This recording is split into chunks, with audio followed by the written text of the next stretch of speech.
presta atenção nisso, porque aconteceu hoje e é muito mais grave do que parece. O número 2 do governo Trump, o secretário de Estado Marco Rubio, foi a público e jogou a culpa da crise entre o Brasil e os Estados Unidos direto no colo do Lula. Disse, com todas as letras, que o governo brasileiro não negociou de boa fé e que o presidente colocou o próprio ego na frente de um acordo. E o mais constrangedor, até agora, o Planalto só conseguiu responder com desculpa.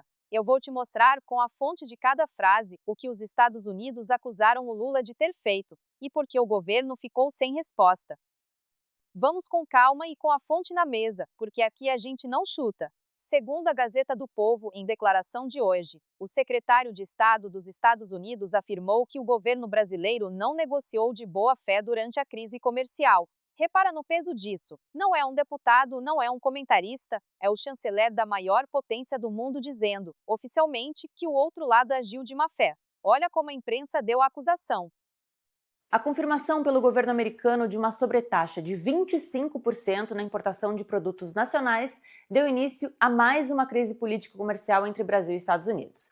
A decisão veio acompanhada de acusações contra o governo Lula, enquanto Brasília promete reagir à altura.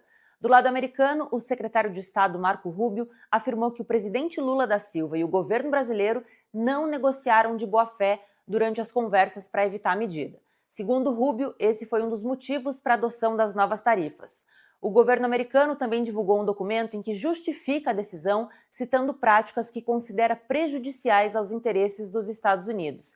Entre elas estão restrições ao comércio digital, questionamentos sobre o ambiente regulatório brasileiro e críticas ao que Washington classifica como censura e limitações à liberdade de expressão. No Brasil, a reação foi imediata. O governo anunciou que vai aplicar a lei da reciprocidade econômica para responder às tarifas e informou que prepara medidas de retaliação comercial. Ao mesmo tempo, o Palácio do Planalto atribui parte da escalada da crise à atuação da família Bolsonaro junto a autoridades americanas, acusando aliados do ex-presidente de trabalharem contra os interesses da nação. O dia 15 de julho de 2026 passará para a história das relações entre Brasil e Estados Unidos. E não parou na boa fé. Rubio foi mais longe e disse uma frase que caiu como uma bomba em Brasília, que o presidente colocou o próprio ego à frente de um acordo que estava na mesa. Ou seja, na leitura do governo americano, existia caminho para resolver e quem travou foi o Lula por vaidade. Eu faço questão de marcar que isso é a acusação deles, do lado americano, não uma sentença. Mas o estrago da frase é enorme. Escuta como isso repercutiu. Quem pode trazer mais detalhes para nós disso é o nosso repórter. A gente vai falar com o nosso link direto da Flórida, porque, como já mencionamos aqui, o secretário dos Estados Unidos, Marco Rubio, afirmou nesta quarta-feira que o novo tarifaço imposto a produtos brasileiros foi decidido como forma de retaliação ao governo Lula. Quem vai trazer detalhes lá direto do fronte de batalha comercial nos Estados Unidos para nós é o nosso repórter Eliseu Caetano. Boa noite, Eliseu. Ou boa tarde, né? Você... Por aqui, boa tarde, Marcília. Ótima noite para você, para os nossos companheiros de fronte nos pingos e, claro, para toda a audiência da Jovem Pan. Antes de tudo, antes de mais nada, gostaria de expressar aqui minha gratidão de dividir tela contigo, nobre colega, e de estarmos juntos novamente aqui na Jovem Pan. Seja bem-vindo de volta, Marcília. Bom, vamos direto para esse assunto, porque ele está rendendo hoje não apenas aqui nos Estados Unidos, mas em diversos outros países do mundo. Afinal de contas, são mais de 60 países incluídos nessa lista do USTR, incluindo o nosso. Só perde para a China em quantidade de produtos e também... E aqui vai a minha leitura, e eu deixo claro que é leitura, não é fato consumado. O que me preocupa não é a briga comercial em si, que vai e volta entre países o tempo todo. O que me preocupa é o tamanho da humilhação. O Brasil levou na frente do mundo inteiro a acusação de agir de má fé e por vaidade, e o governo não teve uma resposta à altura. Imagina se fosse ao contrário, se um presidente da direita levasse essa acusação do chanceler americano. A nossa grande imprensa já tinha decretado o fim do mundo. Olha o tom da reação do governo. Bem, vamos falar dos Estados Unidos agora e, claro, da sobretaxa de 25%. A Rossana Bittencourt explica pra gente como como vai funcionar esse tarifaço, como a gente está chamando, e afinal de contas, a partir de quando ele começa a valer? Vamos assistir. A confirmação pelo governo americano de uma sobretaxa de 25% na importação de produtos nacionais deu início a mais uma crise político-comercial entre Brasil e Estados Unidos. A decisão veio acompanhada de acusações contra o governo Lula, enquanto Brasília promete reagir à altura. Do lado americano, o secretário de Estado Marco Rubio afirmou que o presidente Lula da Silva e o governo brasileiro não negociaram de boa fé durante as conversas para evitar a medida. Segundo Rubio, esse foi um dos motivos para a adoção das novas tarifas. O governo americano também divulgou um documento em que justifica a decisão, citando práticas que considera prejudiciais aos interesses dos Estados Unidos. Entre elas estão restrições ao comércio digital, questionamentos sobre o ambiente regulatório brasileiro e críticas ao que Washington classifica como censura e limitações à liberdade de expressão.